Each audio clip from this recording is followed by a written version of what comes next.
नमस्कार, मी मनुश्री पाटील। आम्ही मतदार या शो मधून आम्ही थेट मतदारांच्या मनात काय आहे हे जाणून घेतोय आणि सध्या आम्ही आलेलो आहोत दक्षिण मध्य मुंबई मतदारसंघातून। खरं तर दादर शिवाजी पार्क पासून थेट मानखुर्द तुर्भेपर्यंत पसरलेला हा मतदारसंघ मुंबईचा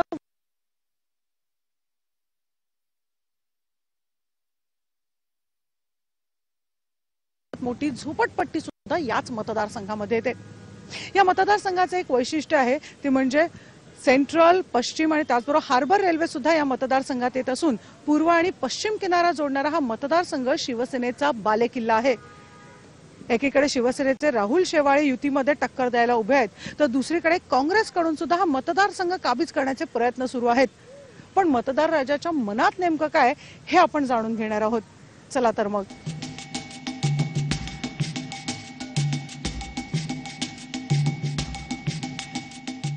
दक्षिण मुंबई मतदारसंघातल्या प्रभादेवी या भागात आहे।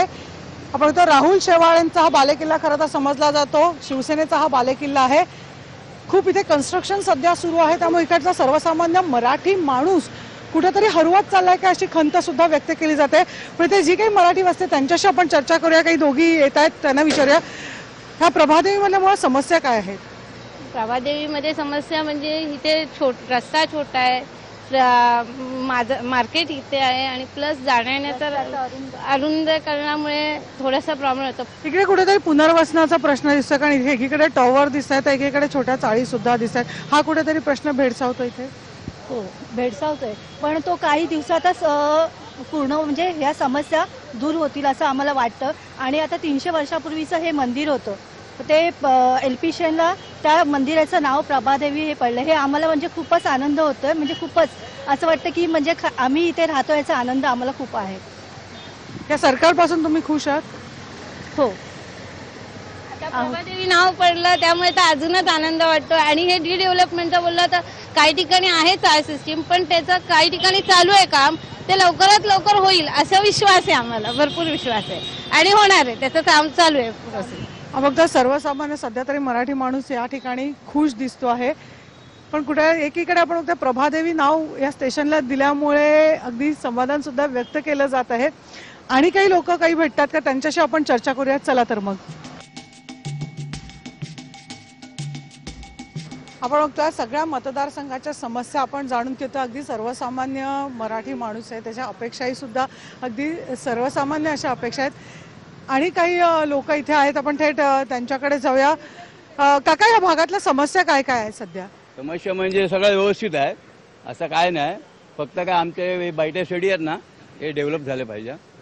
आणि आमच्या या भागामध्ये प्रभारी भागामध्ये शिवसेनेचा बालेकिल्ला आहे, त्यामुळे इथल्या ज्या समस्या आहेत की नाही ते आम्ही शिवसैनिक म्हणून त्यांच्याकडे जातो आणि ते आमच्या सगळ्या कामाचे पाठपुरावे तेच करतात। कुठेतरी मराठी माणूस, कारण हे जे टॉवर येतात त्या टॉवरमध्ये कुठेतरी मारवाडी गुजराती लोक राहतात, मराठी माणूस पूर्ण प्रभादेवीमधनं कुठेतरी हरवत चालला असं नाही वाटत?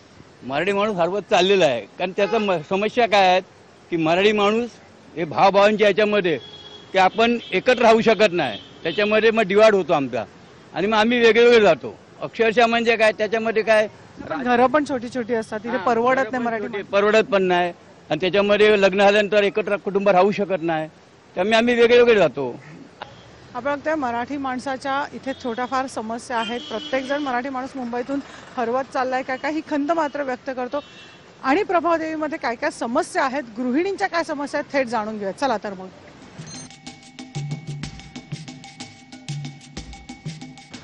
हे महिला आपल्याला दिसतात त्यांना विचारूया। तर या भागातल्या तुम्ही इथे किती वर्षापासून राहता? मी आता माझं लग्न झाल्यापासून तरी 20-1 वर्ष मी इथे राहते। पहिलं पूर्वी माझं माहेर दादरला। अच्छा, याच भागातल्या तुम्ही आहात। या साधारणतः भागातल्या समस्या काय आहेत? आता तसं बघायला गेलं समस्या म्हणजे काय की आता जे मेट्रोचं काम चालू आहे ते मेट्रोचं काम कसं आहे, आता ते आमच्या इथे रवींद्राच्या इथे जे मैदान होतं ते मेट्रोसाठी पूर्णपणे तोडलेलं आहे। तर त्याच्यामुळे आमच्या मुलांचे किंवा इतर जे वृद्ध माणसं म्हणजे जायचे फिरायला वगैरे वॉकला, त्यांचे खूप हाल होतात। मेट्रोचं काम करतात हे वाईट नाही आहे, चांगलं आहे, म्हणजे सध्या लोकांना त्याचा चांगला त्रास होतो. त्रास होतोय आणि जेणेकरून जिथे ट्रॅफिक पण जाम होतं प्रत्येक ठिकाणी जे मधून मधून काम चालू आहे त्याच्याबद्दल. तुम्ही या सरकारपासून खुश आहात का किंवा तुमच्या खासदारापासून खुश आहात? हो, खासदारापासून पुष्कळ खुश आहे कारण आमची भरपूर कामे अशी चांगली झाली आहे. आम्हाला भरपूर सुखसोयी पण त्यांनी दिल्या आहे अशा की ज्या हव्या होत्या आणि सगळं चांगलं व्यवस्थित आहे. महिला एकट्या बाहेर फिरू शकतात आता, कारण का पहिला असं म्हणजे महिला निघायच्या रात्रीच्या तर भीती वाटायची, पण आता असं बिंदास जाऊ शकतात कारण अशी कशी भीती नाही. जिथे तिथे कॅमेरे वगैरे आहे म्हणून आम्हाला असं काही भीती नाही आहे आणि आम्हाला पुष्कळ सुखसोयी आणि अजून पण काय करणार आहे म्हणजे डेव्हलपमेंट वगैरे सगळं करणार आहे. आज तुम्हाला मुळात प्रश्न विचारता इथे मोठ्या प्रमाणात मी बघते रिडेव्हलपमेंटची कामं सुरू आहेत. कुठेतरी सर्वसामान्य मराठी माणूस आता प्रभादेवी दादर भागातनं हरवत चाललेला आहे. गुजराती मारवाडी लोकांची वस्ती वाढत चालली आहे. ही अगदी जेन्युइन खंत आहे. कारण ॲक्च्युली काय होतं आजकाल जॉईंट फॅमिलीमध्ये मेन कोण राहायला मागत नाही. मेन समस्या ती आहे आणि रूम लहान असल्यामुळे कोण एकदम एकत्र राहू शकत नाही त्याच्यामुळे. आणि ह्या एरियात म्हणजे कसं सगळ्यांचे बजेट जमत नाही. आता डेव्हलपमेंट झाल्यानंतर काय होतं की सगळं मेंटेनन्स वाढतं आणि सगळं म्हणजे सगळ्याच गोष्टींमध्ये वाढ होते.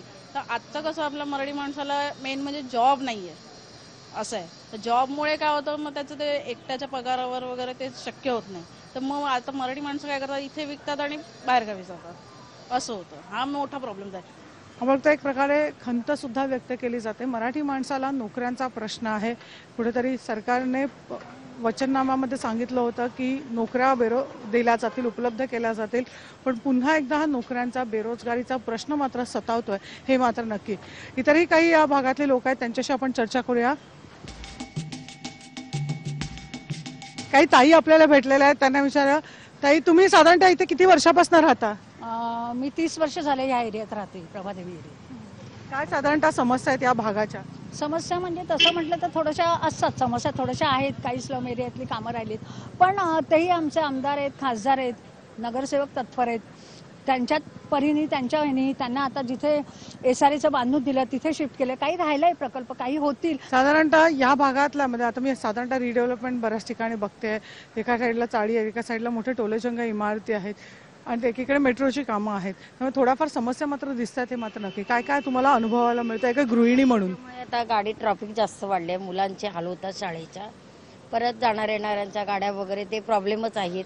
समोर सगळं प्रदूषण भरपूर वाढत चाललंय आणि कुठेतरी ना अशी मराठी माणसांची अस्मिता थोडी कमी होत चालली. हाच मुळात मला प्रश्न विचारायचा. हा, कारण कसं माहितीये, कारण डेव्हलप होते पण मराठी मीडियम लोकांना ते परवडत नाहीये. म्हणजे घरं घेणं किंवा भाड्याने राहणं हे मराठी लोकांना परवडत नाही. त्यामुळे बाहेरगावी जायला लागलेत मराठी माणसं. त्यात थोडासा फरक पडलाय. म्हणजे आपला जो परळ एरिया आहे, प्रभादेवी आहे, लालबाग आहे, अशा एरियातल्यानी खूप आणि गिरणी कामगारांचा एरिया असल्यामुळे कसं डेव्हलपमेंट भरपूर होत चालल्यामुळे जो 20-22 माळ्याच्या बिल्डिंग होत चालल्यामुळे मराठी अस्मिता थोडी कमी होत चालली आहे. जरापासून तुम्ही समाधानी आहात? हो हो, पुष्कळ, अगदी अगदी भरपूर एकदम समाधानी आम्ही आहोत. जसे आमचे खूप कामं म्हणजे आमच्या एरियात वगैरे भरपूर करतात त्याने, सगळं म्हणजे आमचं LP स्टेशन भरपूर कामं केलेली आहे. आम्ही सगळेजण खुश आहोत. हो, आमचं LP स्टेशन प्रभादेवी केलं त्याबद्दल तर आम्ही खूप म्हणजे म्हणजे त्यांच्याबद्दल आम्ही खूप म्हणजे प्रभादेवीत राहतो आणि समाधानीच आहोत आम्ही. समाधानी आहोत आणि आम्हाला अभिमान आहे त्याच्याबद्दल की प्रभादेवी म्हणजे स्टेशन झालंय ते. आपण बघतोय सर्वसामान्य मराठी माणूस अगदी आपल्या स्टेशनला प्रभादेवी स्टेशन नाव झाल्यामुळे इथे समाधानी व्यक्त होत आहे. पण दुसरीकडे कुठेतरी इकडचे मराठी माणसं कमी होत असल्याची खंत याही भागात अशीच व्यक्त केली जाते.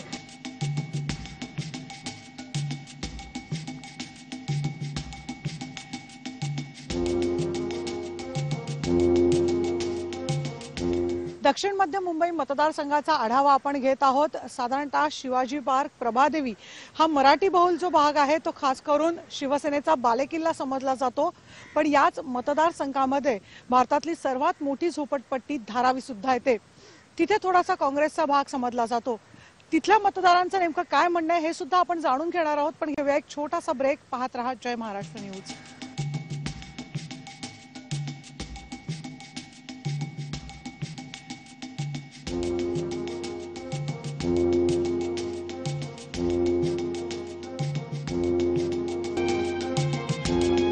धारावीमध्ये सध्या आपण उभे आहोत. दक्षिण मध्य मुंबई लोकसभा मतदारसंघामध्ये एकीकडे प्रभादेवी, शिवाजी पार्क या ठिकाणी उच्चभ्रूंची वस्ती आहे, तर दुसरीकडे धारावी सारखी झोपडपट्टी सुद्धा आहे. त्यामुळे एक मुंबईचं वास्तव या मतदारसंघातून आपल्याला बघायला मिळतं आणि या मतदारसंघाचे वेगवेगळे असे प्रश्न आहेत. एकीकडे रिडेव्हलपमेंटचा सर्वात मोठा प्रश्न आहे आणि गेल्या 5 वर्षात सरकारनं काहीही केलं नसल्याचं खंत इथले स्थानिक व्यक्त करताना दिसत आहेत. काय इथल्या स्थानिकांचं म्हणणं, इतर कोणत्या समस्या आहेत, सगळं आपण जाणून घेणार आहोत. चला तर मग.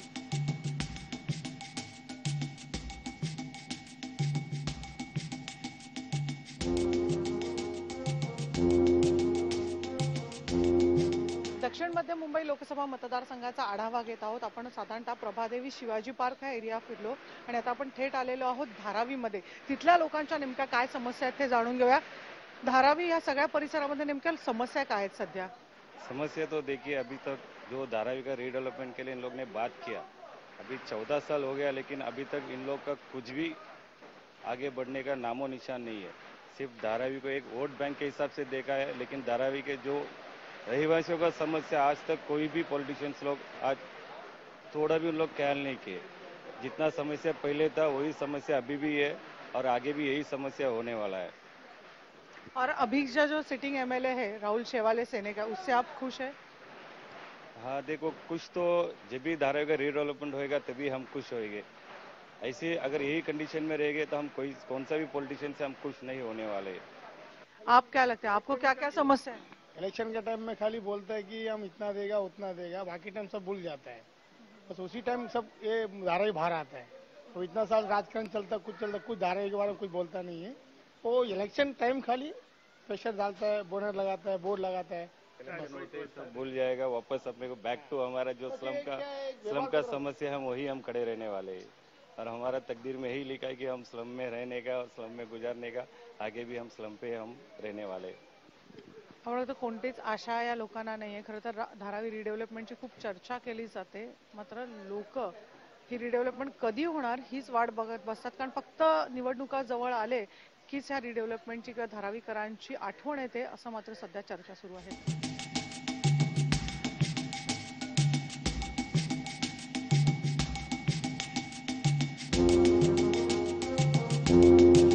धारावी सायन या मतदारसंघामध्ये आपण आहोत. साधारणतः आपण बघितलं धारावीमध्ये अगदी गरीब वस्ती दिसून आली, तर या ठिकाणी जरा मध्यमवर्गीय वस्ती सायनमध्ये दिसून येते.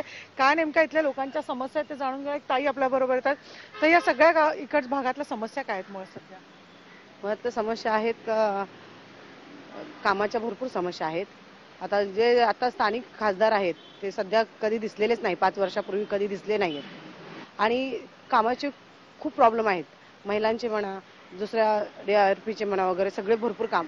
त्यामुळे तेच विचारते, एक गृहिणी म्हणून तुम्हाला विचारते की महिला आणि या भागात नेमक्या कशा प्रकारे समस्या तुम्हाला जाणवतात अगदी रोजच्या रोज? महिला म्हणून मी सांगायचं म्हटलं तर म्हणजे सगळ्या समस्या जाणवतात. कारण खूप महागाई झालेली आहे आणि महागाईमुळे महिलांनी किती कमवायचं आणि किती वाचवायचं असा हा प्रश्न आहे. आणि दुसरं म्हणजे जे आम्ही थोडे नवऱ्यापासून जे वाचवून ठेवलेले पैसे, ते पण पैसे गेलेले आहेत आता महिलांचे. महिला खूपच म्हणजे ॲब्सेंट आहेत आता. या सगळ्या समस्या तुम्हाला वाटतं कोणत्या समस्या या सगळ्या भागामध्ये आहेत सध्या? मॅडम, आम्ही तर छोटे मोठे उद्योगवाले आहात. सध्या तर आमची हालत खूप खराब आहे नोटबंदीच्या नंतर. आणि दुसरं म्हणजे छोटे मोठे धंदे होते, आता ते सर्वच बंद झाले GST मुळे. तर आता तर जे चालतं काम ते आम्ही चालवायला लागलो सध्या. आणि जे खासदार इकडे आहेत त्यांना तर आम्ही पाहिलेत ना आतापर्यंत. पण मग या सरकारपासून तुम्ही खुश आहात? अजिबात नाही मॅडम, खुश नाहीच आहे. या सरकारमध्ये गरीब माणसांना तर आमचं तर लय हाल झाले. सध्या तुम्ही बघत असेल, आम्ही आता कामावरून आलो आहे, तर आमचं म्हणजे जे पहिले धंदा चालत होतो तो सर्व बंद झाला. आमचा छोटा मोठा बिझनेस होता माझा, तो पण बंद झाला. मी आता स्वतः दुसऱ्याकडे कामाला आहे. आपण बघतो अगदी GST नोटबंदी सारखा फटका या भागात लोकांना बसलेला आहे आणि त्याची खंत सुद्धा कुठेतरी ते व्यक्त करत आहेत. तर दुसरीकडे आपण बघतो की एकीकडे शिवसेनेचा बालेकिल्ला प्रभादेवी आणि तो सगळा एरिया मानला जातो, शिवाजी पार्क, पण सायनमध्ये कुठेतरी नाराजी सरकारबद्दल दिसून येते. आणि काही लोकांशी आपण चर्चा करणार आहोत. आपण थेट जाऊया. क्या मोदी सरकार से आप खुश है? नहीं, बिल्कुल खुश नहीं है. पूरा रोजी रोजगार तो पूरा बंद हो चुका है. बिल्कुल खुश नहीं है. और इतना तकलीफ है सायन कोलीवाड़ा विधानसभा में कि एक भी काम भी नहीं हुआ और मोदी सरकार भी का कोई प्रोजेक्ट ही नहीं आया. वह खाली भाषण ही सुने हम लोग, जुमला, बाकी कुछ तो सुने नहीं. तुम्ही एक आहात, काय नेमक्या तुम्हाला या भागात समस्या जाणवतात? दक्षिण मध्य मुंबईमध्ये जसा विकास पाहिजे होता तसा अजून झालेला नाहीये. आणि या 5 वर्षामध्ये तर इथे खासदार कधी आले पण नव्हते आणि कोणी बघितला पण नसेल. माझ्यामध्ये तरी जे सामान्य नागरिक आहेत त्यांना आहे ना खासदाराचं तोंड पण कधी बघितलं नसेल. आणि समस्या तर खूप आहेत, रोडची कामं वगैरे. प्रतीक्षानगर जसा विभाग आहे तिथे खूप चांगले सुशिक्षित माणसं राहतात, पण तिथपर्यंत अजून रोडचं काम सुद्धा झालेलं नाही. आपण साधारणतः दक्षिण मध्य मुंबईचा आढावा घेताना जो सायन, कोळीवाडा आणि धारावी हा सगळा परिसर आपण बघितला तर मात्र जे सध्याचे खासदार आहेत राहुल शेवाळे यांच्याबाबत मात्र नाराजी सध्या दिसून येत आहे. इतरही भागाचा आपण आढावा घेणार आहोत. चला तर मग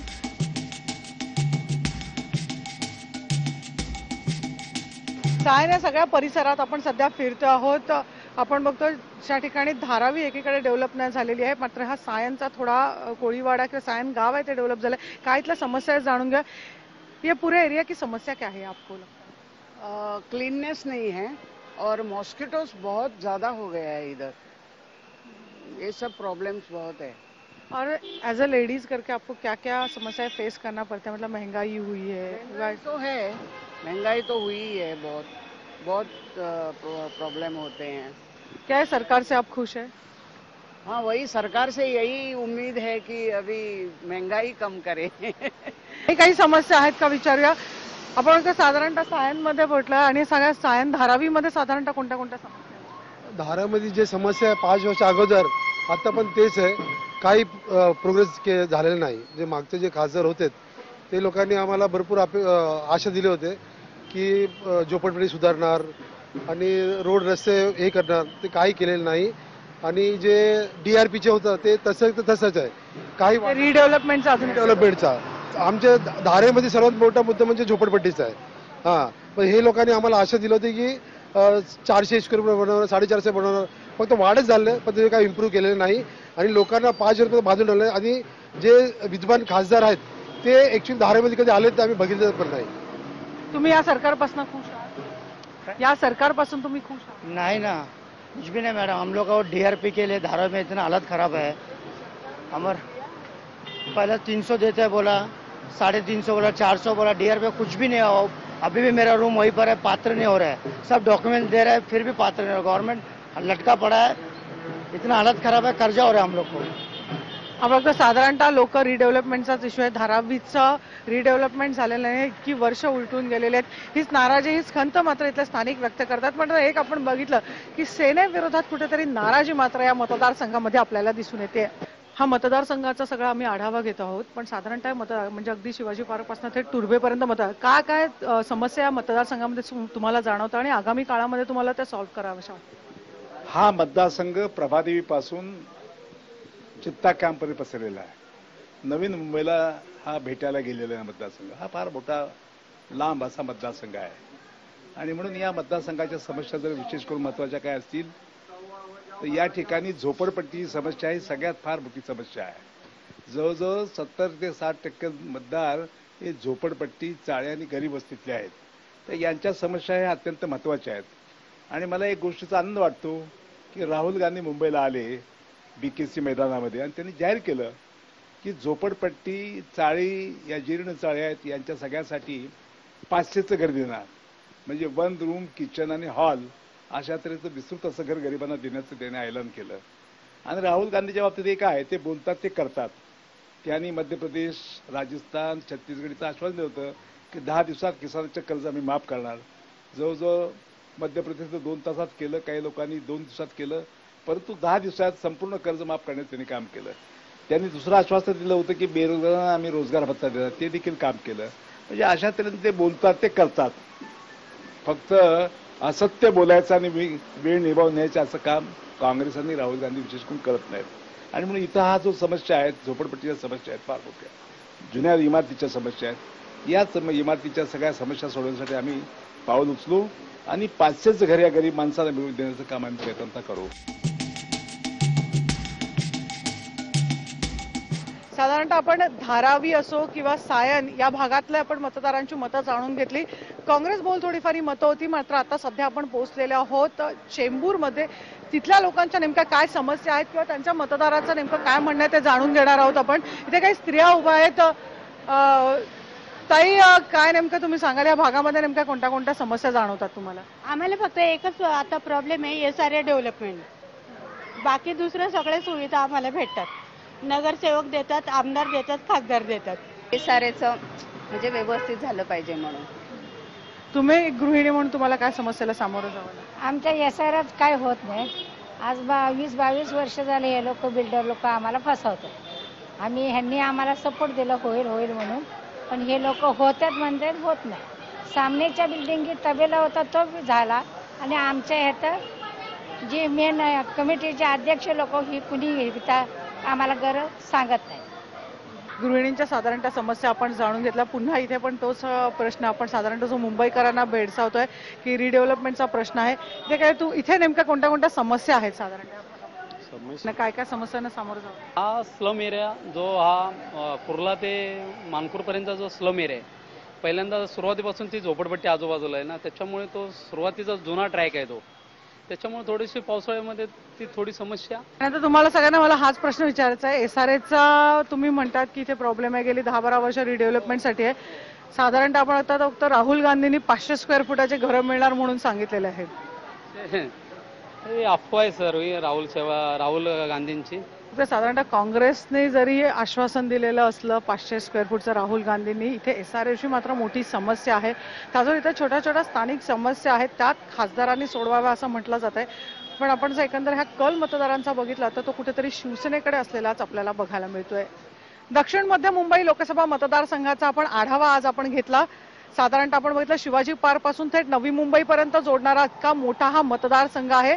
शिवसेनेचा बालेकिल्ला हा मतदारसंघ समजला जातो. पण धारावी सारखा स्लम एरिया असो किंवा सायन कोळीवाडा हा सगळा भाग असो, हा काँग्रेस प्रणित साधारणतः दिसतोय. काँग्रेसचे मतदार या ठिकाणी मोठ्या प्रमाणात दिसत आहेत. अगदीकडे उच्चभ्रू लोक या मतदारसंघामध्ये राहतात, तर दुसरीकडे झोपडपट्टीवासी आहेत. अनेक पुनर्वसितांचा प्रश्न या ठिकाणी मोठ्या प्रमाणात आहेत. अनेक घरं रिडेव्हलपमेंटसाठी इथे जाणारी आहेत. आणि सध्या राहुल गांधी यांनी जे लिहिलेलं आश्वासन आहे की 500 स्क्वेअर फुटाची घरं मिळतील, हे आश्वासन घेऊन आता काँग्रेस पुन्हा एकदा जोमानं प्रचार करायला लागलाय. मात्र हा मतदार राजा कोणाच्या पारड्यात मत टाकतो हे बघणं तितकंच उत्सुकाचं ठरणार आहे. आम्ही मतदार या शो मधून आपण अशीच मतदारांची मतं जाणून घेणार आहोत. पण आता आपण इथेच थांबूया. पाहत रहा जय महाराष्ट्र न्यूज.